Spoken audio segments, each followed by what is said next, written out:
So hello guys and welcome back to my channel. If you are new here, this is Om Mishra and I have cleared NEET 2021 with a score of 639 marks. तो ये video मैं बनाना चाह रहा हूँ अपनी physics strategy discuss करने के लिए ताकि मैं अपने सारे नीट एस्पिरेंट्स को बता सकूँ कि फिजिक्स सब्जेक्ट के लिए एक बेस्ट अप्रोच क्या होती है। मैक्सिमम नीट एस्पिरेंट्स फिजिक्स में ही वीक रहते हैं, या तो अपने मार्क्स नहीं वो अचीव कर पा रहे हैं, जो एक सिलेक्शन के लिए तो जो मार्क्स चाहिए तो चाहिए वो नहीं कर पा रहे हैं, एंड उसी की वजह से उनका ओवरऑल स्कोर भी बहुत कम आ रहा है। तो आज ऑब्वियसली ये वीडियो देखने के बाद आपके मन में 1% भी डाउट नहीं रहेगा कि आपको फिजिक्स में और अब क्या करना चाहिए क्या नहीं करना चाहिए। ये वीडियो के बाद आपको तुरंत एक क्लिक हो जाएगा कि आपको फिजिक्स के लिए क्या बेस्ट अप्रोच करनी चाहिए। So let's get started. सबसे पहला पॉइंट, आपको फिजिक्स पसंद क्यों नहीं है। उसका सबसे बड़ा रीज़न हो सकता है आपको फिजिक्स समझ नहीं आती, मे बी।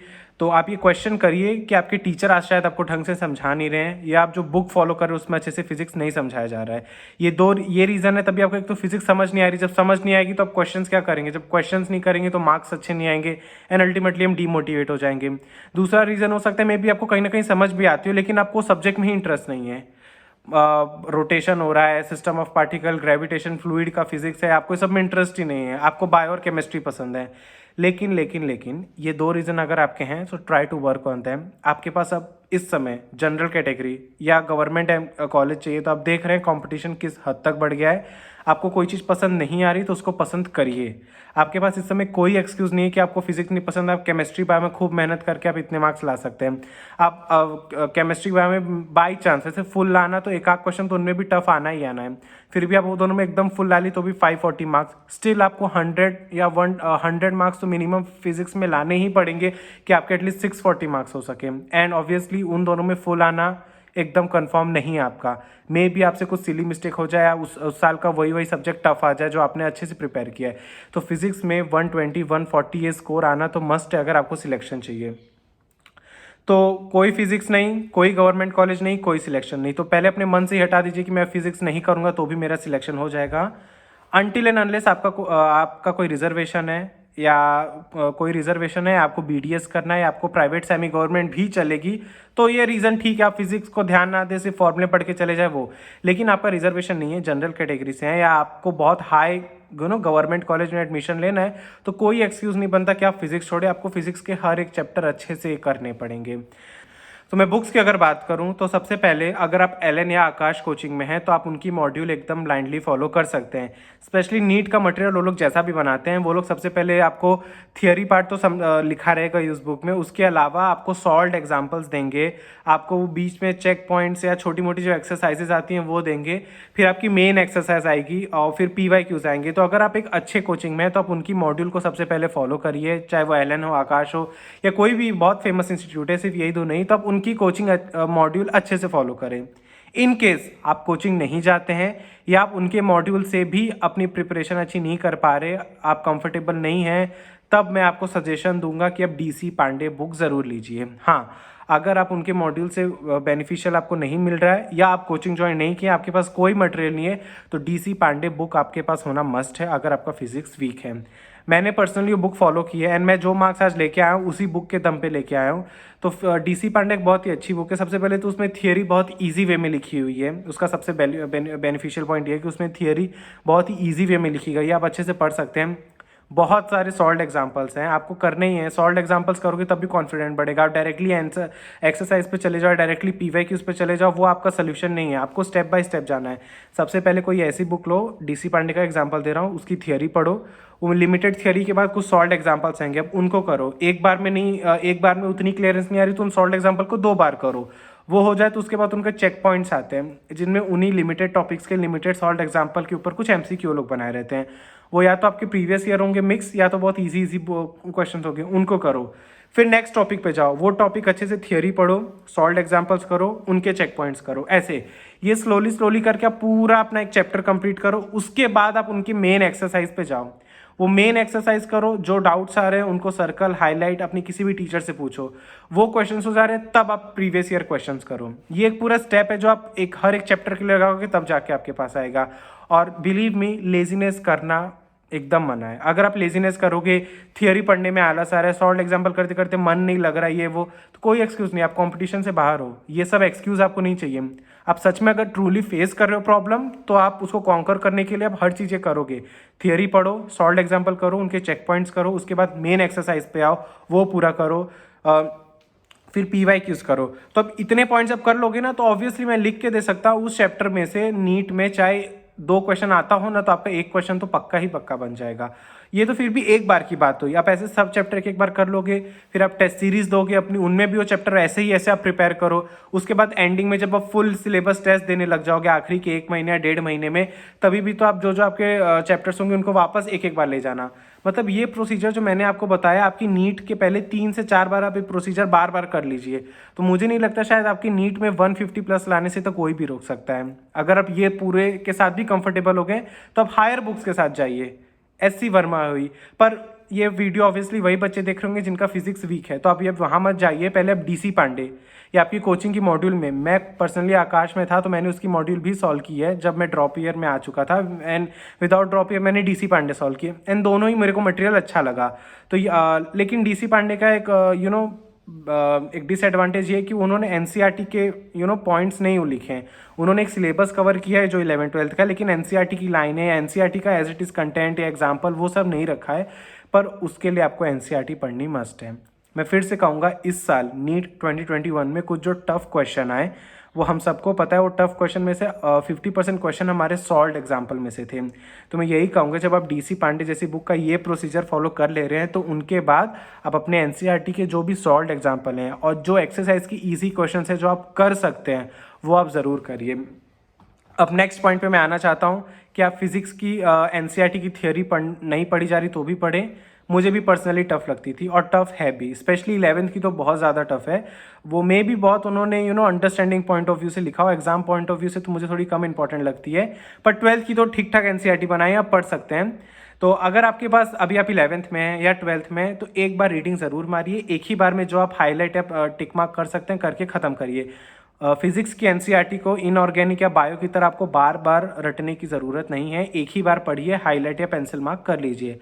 लेकिन अगर अब आपका नीट पास में आ चुका है, आपके पास 3 to 4 मंथ्स ही बचे हुए हैं, तो आप ऑब्वियसली आपको अभी केमिस्ट्री बायो पे बहुत वर्क करना होगा। तो फिजिक्स में आप सॉल्व कर ले, वही बड़ी बात है। तो फिजिक्स की NCERT की थियोरी में ना पढ़िए, उससे अच्छा आप उनके समरी पढ़ लीजिए, पॉइंट्स टू पॉन्डर पढ़ लीजिए, या जो भी आपको थियोरी में बोल्ड पॉइंट्स दिख रहे हैं, कोई डेफिनेशन दिख रही है या बॉक्सेस में कुछ लिखा है, वो पढ़ लीजिए। अगर आपकी 3 to 4 मंथ बचे हैं और अभी भी आपको लगता है आपका केमिस्ट्री बायो भी अच्छे से करना है और फिजिक्स में न्यूमेरिकल वाले पार्ट पे आपको ज़्यादा फोकस करना है, अगर आपका ये मोटिव है, तो आपको सिर्फ समरी पढ़ लेनी है, उनकी पॉइंट्स टू पॉन्डर पढ़ लेने हैं, जो भी बोल्ड लेटर्स में चैप्टर के बीच में दिए हैं वो पढ़ लेने हैं, बस। उसके अलावा आप कुछ मत करिए। आप जो ईजी रेफरेंस बुक है उसकी जो थियोरी आप उसी को अच्छे से प्रिपेयर करिए। लेकिन हाँ, अगर आप NCERT का ये सब भी अब नहीं कर पा रहे, कि अब इतना भी आपके पास टाइम नहीं बचा कि आप सबका समरी, पॉइंट्स टू पॉन्डर ये पढ़ें, तो आप सबका प्रीवियस ईयर क्वेश्चन ज़रूर कर ले। प्रीवियस ईयर क्वेश्चन के theory part as it is repeat होते हैं। जैसे हम नीट 2021 में देख लेंगे तो सेमीकंडक्टर एक बहुत इंपॉर्टेंट टॉपिक है और सब उसको अच्छे से मिस कर देते हैं। न्यूमेरिकल्स पार्ट तो NCERT तो छोड़ ही दीजिए, उसका लोग न्यूमेरिकल पार्ट भी छोड़ के जाते हैं। ट्रांजिस्टर वाला पार्ट कोई अच्छे से नहीं पढ़ेगा।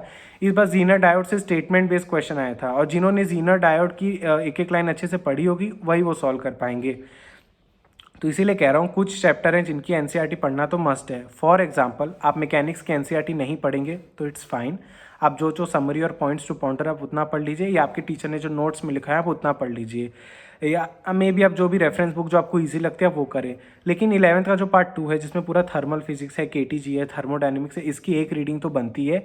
सिमिलरली आपका जो फिजिक्स 12th में सेमीकंडक्टर पार्ट हुआ या मॉडर्न फिजिक्स हुआ, ये सब मैग्नेटिज्म एंड मैटर हुआ, जो कम्प्लीटली थियोरिटिकल चैप्टर ही हैं, उनसे न्यूमेरिकल्स कम एक्सपेक्ट किए जा सकते हैं, थियोरी ज़्यादा एक्सपेक्ट की जा सकती है।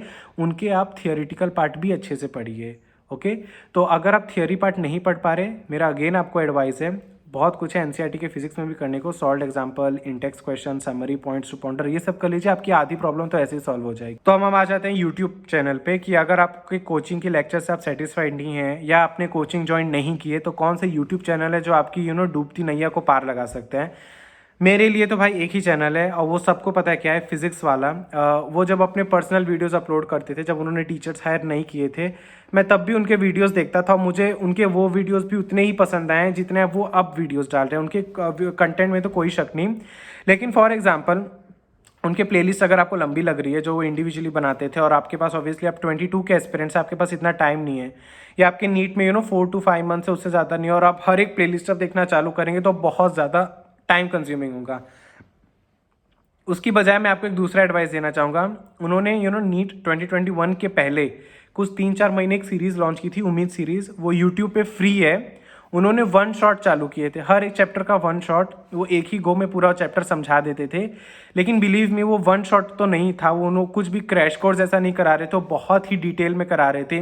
वो एनसीईआरटी के ही सब पॉइंट्स, एनसीईआरटी का थियोरी कंटेंट वो उसमें समझा रहे थे, solve examples, previous year question सब करा रहे थे वो।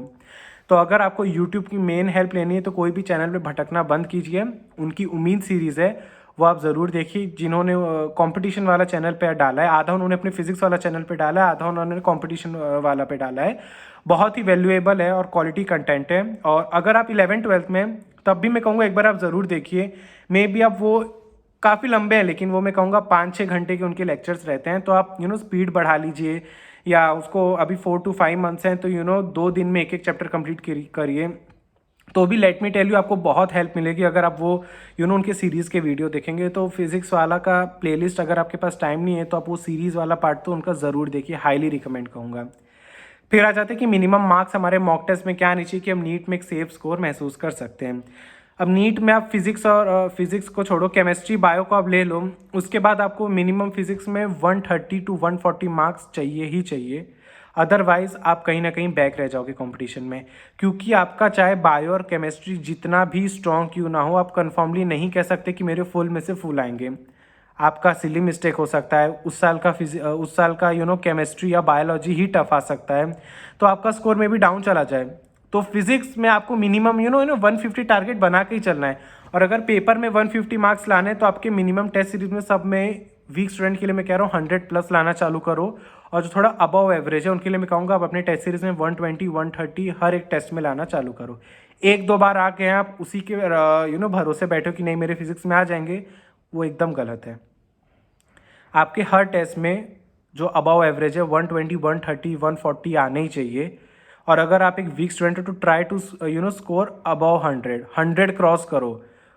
और जितने मैंने स्टेप्स बताए, जो भी मैंने यूट्यूब चैनल बताए, जो भी मैंने टिप्स बताए, अगर आप ये अच्छे से ट्रूली फॉलो करोगे, आपको सिलेक्शन चाहिए, आपको एक्सक्यूज़ नहीं मारना, तो आप इसको फॉलो करोगे और आपके 100+ आराम से आएंगे। नो डाउट आप जितने भी वीक स्टूडेंट हो। मेरे फिजिक्स में लिटरली कह रहा हूँ, मेरे 10-20 मार्क्स भी मॉक टेस्ट में आए हैं। जब मुझे नहीं, मैं 11th स्टैंडर्ड में था, जब मुझे एक्चुअली में नहीं पता था कि कैसे मार्क्स लाने हैं, वो लाने हैं, तो मेरे कभी कभी 10-20 मार्क्स भी आ गए हैं। लेकिन मैं चीज़ों को बैठ के एनालाइज करता था कि मैं क्या रॉन्ग कर रहा हूँ, कौन सी बुक मुझे ज़्यादा कंफर्टेबल है, कौन सा चैनल या टीचर कौन से हैं जिनके साथ मैं ज़्यादा कंफर्टेबल हूँ। आप हर चीज़ एनालाइज करो, अपने आप पे मेहनत करो। जब आप 100% सारे तरीक़ों से अपने किसी एक सब्जेक्ट पे काम करोगे ना, तो श्योर एंड श्योर आपका सिलेक्शन पक्का है। आपका वो सब्जेक्ट में आप जितना सोचोगे शायद उससे ज़्यादा ही आपके मार्क्स आ जाएंगे। बहुत मेहनत की, 140 150 आपके हर टेस्ट सीरीज में आ रहे थे, आप 120 130 आ रहे थे, तो मे भी आप एग्जाम में इतना फोकस के साथ सॉल्व करोगे ना, आपके 10 और 20 मार्क्स ज़्यादा ही आएंगे। लेकिन ये सब बात की बात है, सबसे पहले मेहनत करना चालू करो। बिना मेहनत के मत कहो मेरा फिजिक्स वीक है, पहले सारी चीज़ें लगा लो, उसके बाद भी नहीं हो रहा तब कहो कि फिजिक्स वीक है। तो आपको अगर ये मेरा वीडियो पसंद आया तो प्लीज़ लाइक करना मेरे चैनल को, and do subscribe to my channel. मैं आगे और भी ऐसे बेहतर कंटेंट के साथ आता रहूँगा। आपकी जो भी क्वेरीज हो प्लीज़ अपने कमेंट्स में लीव कर दीजिए, या मुझे इंस्टाग्राम पे भी आप मैसेज कर देंगे। I will love to reply them. So keep shining.